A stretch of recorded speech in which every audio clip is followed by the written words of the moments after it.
Bonjour à toutes et à tous, bienvenue dans le premier épisode de la série Ville vivante du programme Milieu de vie en santé de Nature Québec. Je m'appelle Cyril Frazao et je suis directeur exécutif de Nature Québec. Nous allons aujourd'hui nous intéresser à l'équité sociale et à la justice sociale environnementale qui est basée sur les différents modèles qu'on amène lorsqu'on parle de villes vivantes. Lorsqu'on parle de ces villes vivantes-là, on va parler des villes intelligentes qui amènent tout l'aspect d'innovation technologique et aussi d'innovation sociale. On parle aussi de villes régénératives où on amène le vivant au cœur de notre système urbain qui est trop minéralisé. Enfin, on parle des villes collaboratives et c'est là le thème principal de notre discussion aujourd'hui. Lorsqu'on parle de la collaboration, on est en direct aussi, je tiens à le préciser. On parle de l'ensemble de la communauté qui s'intègre dans les décisions politiques pour avoir un meilleur accès, par exemple, à la nature. Cependant, comme ici, on le voit, on est dans le parc linéaire de la rivière Saint-Charles qui traverse différents quartiers à des indicateurs socio-économiques différents, que ce soit du quartier Saint-Sauveur, Saint-Roch, qui sont des quartiers souvent plus vulnérables au changement climatique et qui présentent aussi une population défavorisée. Qu'on parle des plus jeunes, des familles immigrantes ou aussi des personnes qui vivent une situation de pauvreté qui n'ont pas malheureusement accès à une nature de proximité. Aujourd'hui, comme je vous le dis, ça me fait plaisir d'accueillir notre première invitée de cet épisode-là, des villes vivantes, où nous allons parler donc de l'équité pour des villes pour tous et pour toutes. Donc j'ai le plaisir d'accueillir Virginie Larivière, qui est porte-parole et organisatrice politique pour un collectif pour un Québec sans pauvreté. Salut Virginie. Allô Cyril. Comment ça va? Ça va très bien, toi? Ben oui, pas trop froid? Non, on est super bien en fait. OK. Ben écoute, ça me fait vraiment plaisir de t'accueillir. Là, c'est vraiment notre premier épisode. On va vraiment amener ça sous forme de discussion. Et on est vraiment dans un contexte aujourd'hui de pandémie, tu sais, on peut pas le nier. Et je pense que le collectif travaille aussi très fort pour avoir une meilleure accessibilité environnementale, justice environnementale. Mais justement, peux-tu nous parler un peu plus du collectif? Oui, le collectif pour un Québec sans pauvreté, c'est un organisme national, donc à l'échelle du Québec, qui existe depuis 1998 et qui essentiellement a comme mission de lutter contre la pauvreté, contre les inégalités sociales et contre les préjugés aussi envers les personnes en situation de pauvreté. Alors, je dirais que la mission du collectif au jour le jour, c'est vraiment de faire de la pression sur le gouvernement pour qu'il soit plus conscient en fait des impacts que ces politiques ont sur les personnes qui sont en situation de pauvreté. On peut penser évidemment aux personnes à cité sociale, mais on peut penser aussi aux travailleurs et travailleuses au salaire minimum ou en tout cas qui gagnent moins de 15 $ de l'heure. Donc, une de nos missions, c'est vraiment de se faire entendre par le gouvernement, de faire de la sensibilisation, de la conscientisation aussi sur ça veut dire quoi être pauvre au Québec aujourd'hui. Et il y a tout un volet aussi pour le collectif, c'est très important en fait de mener la lutte contre la pauvreté avec les personnes en situation de pauvreté. Donc, on travaille très fort à les inclure dans nos discussions, dans nos réflexions, pour s'assurer que on porte leur voix en fait, parce que nous, on représente des personnes en situation de pauvreté, puis on veut vraiment s'assurer que leur voix soit entendue et avec toute leur sensibilité. Parfait. Bien, effectivement, c'est effectivement très important. Tu as commencé un peu à définir, je ne sais pas si ça t'arrive souvent d'avoir ce commentaire-là, mais parfois lorsqu'on utilise le mot pauvre, pauvreté, ça porte beaucoup de préjugés. Et des fois, c'est difficile d'utiliser ce mot-là et pourtant, il est bien réel et la pauvreté existe. Peux-tu nous définir qu'est-ce que la pauvreté et quel type de communauté on retrouve dans ces communautés-là, dans cette pauvreté? Dans la pauvreté, oui. Oui, la pauvreté existe bel et bien. Ça, c'est, y a aucun doute là-dessus, en fait. C'est vrai que c'est difficile de définir qu'est-ce que ça veut dire la pauvreté parce que ça recoupe tellement de réalités différentes qu'on parle d'une personne qui est en situation d'itinérance, d'une travailleuse pauvre ou précaire qui travaille à temps partiel, par exemple, au salaire minimum, même à temps plein, c'est pas les gros chars, comme on dit. Nous, on considère en fait, il y a plusieurs indicateurs qui existent pour mesurer la pauvreté, mais un des indicateurs qui est le plus connu, qui est le plus consensuel, c'est celui qu'on appelle la mesure du panier de consommation. C'est un panier de consommation de biens et services en fait qui nous indique que au Québec, pour couvrir nos besoins de base. Puis là, les besoins de base, c'est vraiment la base, là, se loger, se nourrir, se vêtir, se déplacer. Puis il y a une petite catégorie un peu fourre-tout dans laquelle on va retrouver les assurances, les loisirs, les télécommunications, remplacer un meuble quand il y a un meuble qui lâche. Hein. On parle souvent du frigo parce que ça arrive dans la vie que les frigos lâchent. Donc les imprévus, en fait. Donc ça, c'est les besoins de base. Et la mesure du panier de consommation nous dit, ben ça, c'est les besoins de base. On considère en 2021 qu'une personne seule qui habite Montréal a besoin de 20 800 $ pour couvrir ses besoins de base. Alors la MPC, c'est le seuil officiel au Canada depuis 2 ans de sortie de pauvreté. Nous, on trouve que c'est un peu fallacieux d'utiliser la mesure du panier de consommation pour déterminer qu'une personne est sortie de la pauvreté, parce qu'en fait, on parle de la couverture des besoins de base, alors que une fois que les besoins sont couverts, ben il reste encore du chemin à faire pour se considérer hors de la pauvreté. La couverture des besoins de base, c'est juste que c'est le minimum que ça prend en fait pour rester en santé, ne pas compromettre sa santé, sa dignité, son espérance de vie aussi, parce que il y a vraiment des écarts énormes entre les quartiers défavorisés et les quartiers très favorisés. Il y a des écarts évidemment dans le moyen, là, dans le revenu, mais il y a aussi des écarts jusqu'à 10 ans d'espérance de vie. Alors très, très, très clairement, il y a de la pauvreté au Québec et elle s'exprime de toutes sortes de façons et on le voit dans toutes sortes de données. Mais justement, c'est intéressant, tu fais le lien directement avec notre thématique de justice environnementale. Justement, quand on parle des quartiers plus verts, c'est souvent synonyme de quartiers aisés. Et les quartiers, là où il y a le plus de pollution, c'est souvent des quartiers industrialisés qui sont souvent touchés par justement des indicateurs socio-économiques qui sont très faibles. Et on retrouve aussi notamment des personnes touchées par des problématiques de santé mentale aussi. On le voit encore plus en temps de pandémie. Je pense que toi comme moi, ça nous a bien fait du bien d'aller dans un parc juste à côté, de pouvoir se le libérer aussi. Mais est-ce que c'est une réalité pour ces personnes-là qui vivent cette situation-là? Penses-tu qu'il y aurait moyen d'améliorer justement ces besoins-là qui sont davantage reliés à la nature?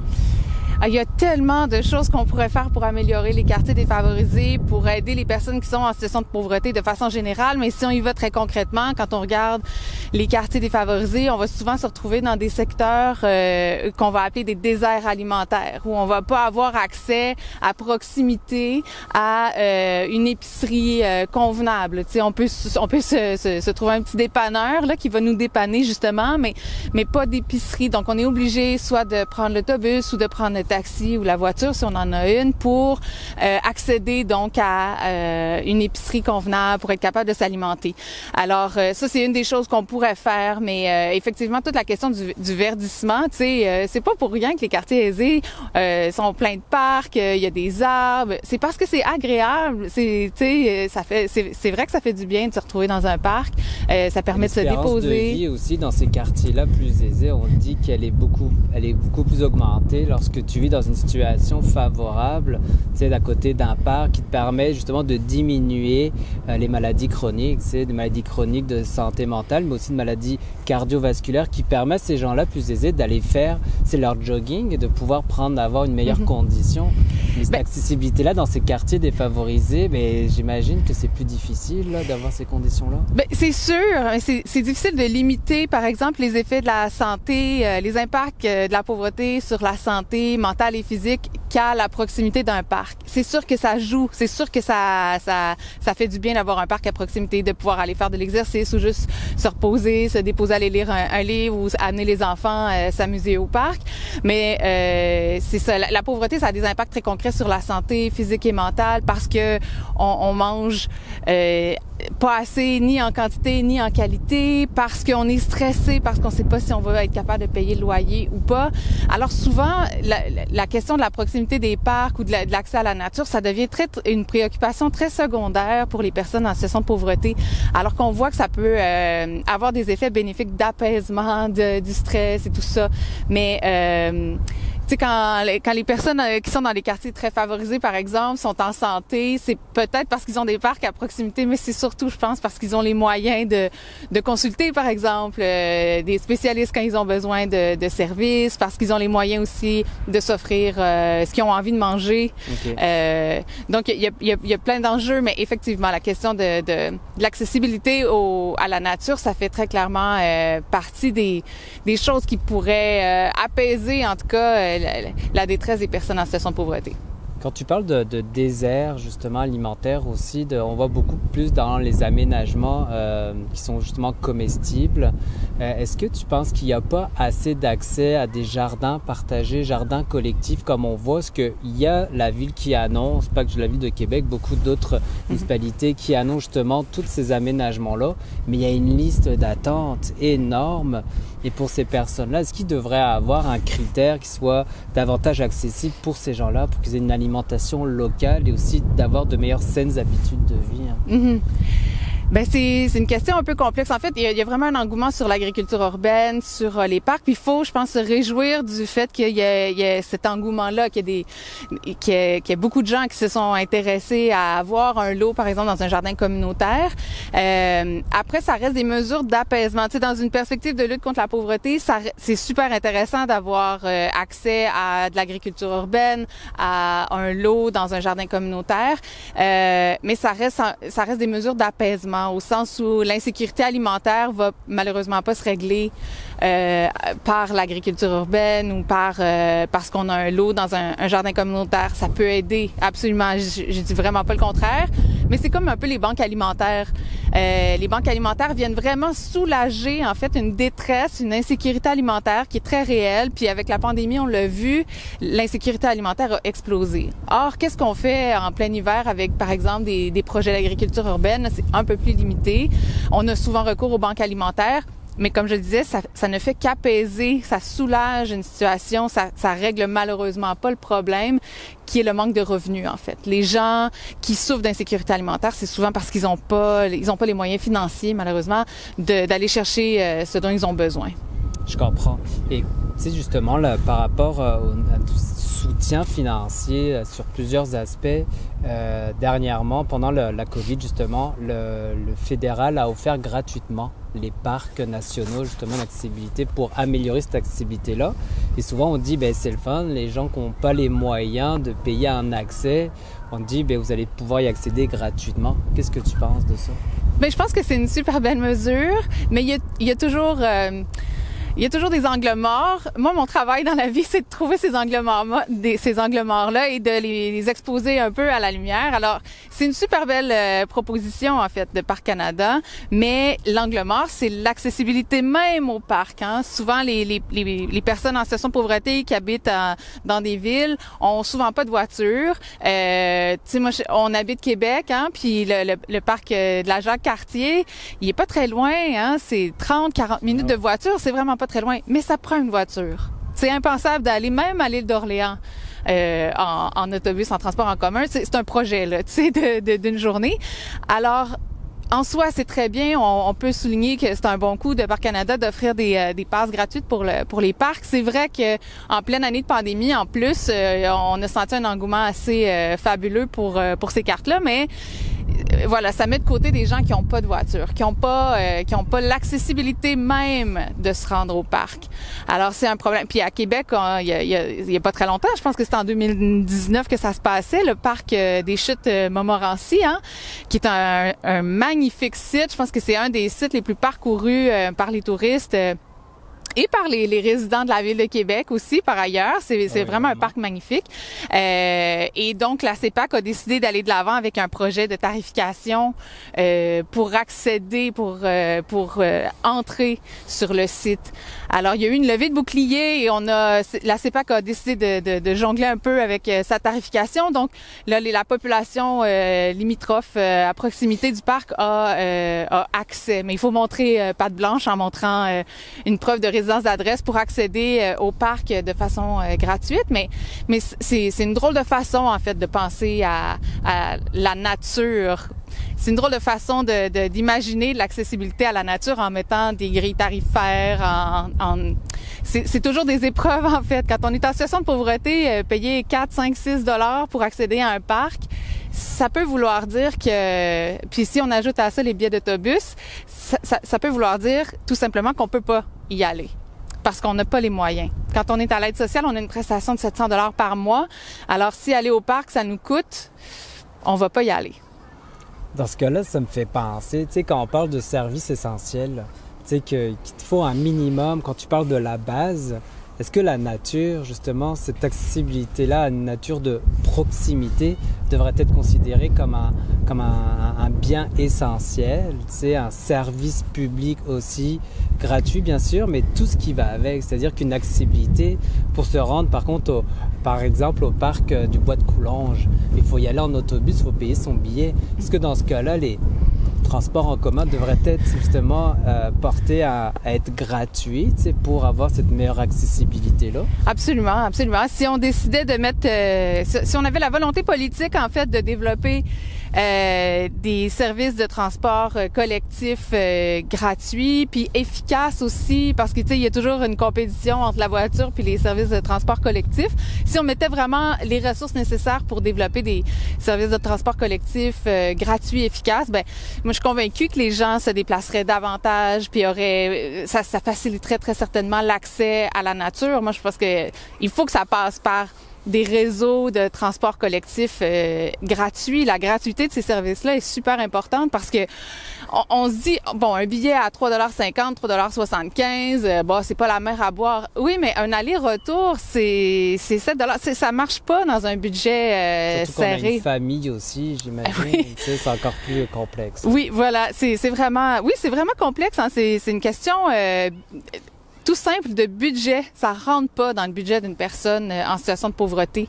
Ne serait-ce qu'un aller-retour, quand je dis on est souvent dans les quartiers défavorisés en présence de déserts alimentaires. Ça veut dire que sur la facture d'épicerie, il faut ajouter un aller-retour d'autobus ou même un aller en autobus puis un retour en taxi parce qu'on est chargé. Puis bon, c'est le genre de dépenses que les gens vont essayer de comptabiliser dans leur budget. Quand c'est possible, ils le font. Mais donc c'est ça, la gratuité des transports, des services de transport collectif, c'est super important. J'aimerais ça un peu revenir sur le soutien qu'on offre à ces communautés-là, parce qu'on parle beaucoup aussi au niveau des organismes communautaires qui viennent en soutien à ces communautés-là. Quand tu parles des banques alimentaires, c'est pas directement faire de l'agriculture urbaine avec les populations, ça peut juste soulager. Mais est-ce que soulager les banques alimentaires, quand toute saison de venir en aide à créer des serres justement pour avoir une alimentation locale, des toitures végétalisées, pourrait être un soutien par le biais de ces organismes-là qui viennent assurer une sécurité alimentaire? Mais je pense qu'il y a déjà des réseaux qui existent là, dans les groupes communautaires pour apaiser justement les enjeux de l'insécurité alimentaire. Tu sais, je pense au réseau des cuisines collectives du Québec, mais il y en a bien d'autres aussi qui travaillent donc à transformer. Tu sais, il y en a qui vont chercher les aliments qui sont sur le bord d'être périmés à l'épicerie, qui vont faire de la transformation, qui vont après ça desservir dans les collectivités, dans les banques alimentaires, dans les réseaux qui s'assurent de distribuer les aliments, qu'ils soient transformés ou non. Ça existe déjà. Je dirais qu'on pourrait aussi essayer d'avoir une stratégie de réduction du gaspillage alimentaire. Hein. On est quand même les champions, je pense, au Québec ou au Canada, mais on est vraiment les champions du gaspillage alimentaire. Là, quand on regarde le grand cycle de la production alimentaire, là, du moment où on plante une graine jusqu'au moment où on met l'aliment dans la poubelle, il y a très certainement des lieux dans ce cycle-là où on peut mieux faire, là, très, très, très certainement. Parfait. Si on parle un peu plus, on est dans un parc là, actuellement, et l'accessibilité à un parc, c'est aussi le rendre plus convivial et d'amener aussi une cohésion sociale. On parle beaucoup de briser l'isolement social et souvent les populations vulnérables et qui sont justement en situation de pauvreté. Pour briser cet isolement social-là, penses-tu que les parcs seraient le moyen qui leur permettrait justement de vivre une vie plus sociale, de briser cet isolement-là?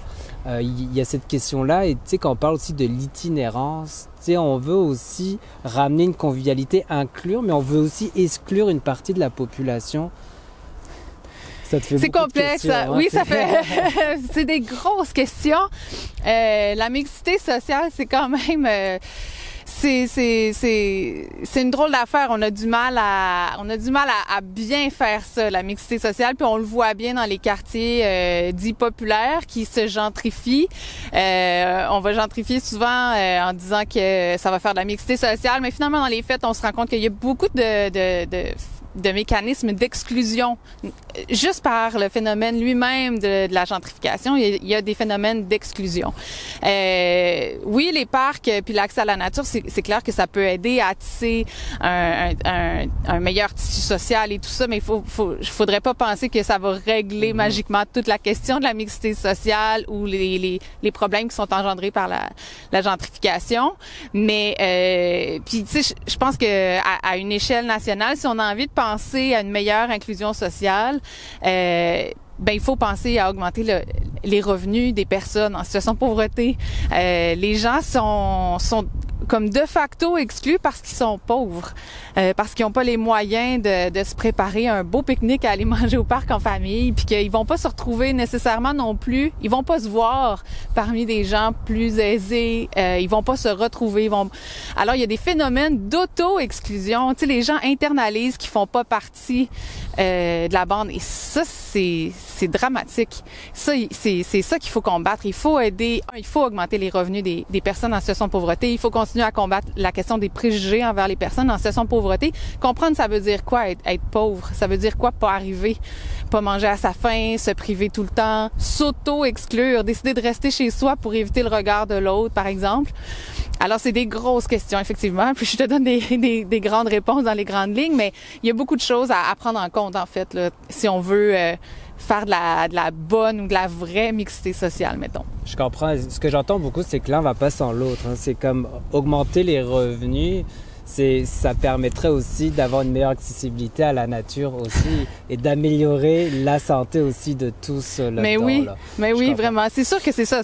Tout ça va ensemble. Hein. Puis ça peut paraître un peu gros de dire, mais augmenter les revenus puis ça va apaiser. Mais c'est sûr que c'est par là que ça passe. C'est sûr que le problème de la pauvreté, c'est un manque de revenus. C'est aussi simple que ça. Et si on permet aux gens d'avoir de meilleurs revenus, qu'ils travaillent ou non, ça va régler un paquet de problèmes. Que ce soit de la mixité sociale, que ce soit des problèmes de santé physique et mentale, d'intégration sociale, d'inclusion sociale.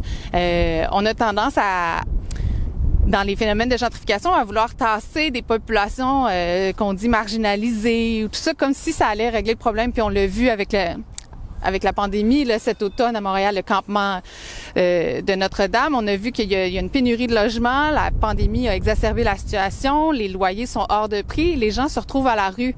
Et la réponse, la réponse est étonnante, en fait. On refuse de construire plus de logements sociaux. On refuse d'augmenter les revenus des personnes. Alors, on essaie de jongler là avec des enclumes là, mais en tassant les gens, on les fait pas disparaître là. Le problème reste entier. Parfait. Je comprends. C'est très complexe. Le fait que tu m'en parles là, c'est comme il y a beaucoup de batailles à mener. Là. Oui. Écoute, je finirai un peu par des pistes de solutions. Tu sais, t'en as déjà beaucoup amené sur l'histoire, tu sais, des revenus. Ça, c'est la base là pour lutter contre la pauvreté. Plus revenir au niveau de la justice, tu sais, au niveau environnemental. Tu sais, on parle beaucoup en ce moment de la ville du quart d'heure. Tu sais, comment est-ce que tu peux avoir accès facilement à des services essentiels, comme des parcs, si on l'amène comme un service essentiel, à moins de 15 minutes à pied, à vélo, à la course, en skateboard, je sais pas, tout ce que tu veux là, mais quelque chose sur la mobilité durable, la mobilité active. Aussi, l'OMS, donc l'Organisation mondiale de la santé, recommande aussi d'avoir un parc à moins de 300 mètres, qui est pas mal moins de 15 minutes à pied, tu sais, si tu marches très lentement. J'aimerais savoir ce que tu penses de ce concept-là et si effectivement ça peut aussi apaiser la situation de ces personnes-là, c'est d'avoir tout à moins de 15 minutes. Là. Ah ben, je trouve ça super intéressant et puis c'est sûr que moi j'ai l'impression en fait quand tu me parles de ça, ce que ça me dit c'est que ça permettrait aussi une vie de quartier. Une vraie vie de quartier. Puis là, dans la proposition que tu me fais, on n'est pas pogné avec des Airbnb qui fait que ça mine un peu le tissu social ou la vie de quartier parce qu'on connaît pas ses voisins quand c'est tout le temps des étrangers qui s'y trouvent, puis qui ont moins de respect peut-être pour le quartier, pour les voisins, tout ça. Alors, moi, je pense que c'est une bonne proposition, c'est une belle proposition aussi. Puis tu sais, dans cette proposition-là, il y a le fait que le désert alimentaire n'existe pas, au sens où il y a des services de proximité à 15 minutes à pied ou en déplacement actif. Moi, je pense que ça pourrait correspondre à quelque chose de vraiment vraiment intéressant. Penses-tu que dans les solutions, tu sais, justement d'offrir des billets d'autobus gratuits, pas juste des billets, d'offrir le service, oui. gratuit, mais aussi, tu sais, quand on parle aussi de tout ce qui est vélo, tu sais, on parle beaucoup d'avoir plus de pistes cyclables, mais un vélo, tu sais, ça coûte un peu d'argent quand même aussi, là. Oui. Mais de pouvoir aussi offrir, tu sais, de la location gratuite aussi de vélo, penses-tu que ce serait intéressant aussi pour l'aspect santé aussi? Absolument. Pour vrai, je pense que les pistes de solutions sont infinies. Moi, je suis pas tellement...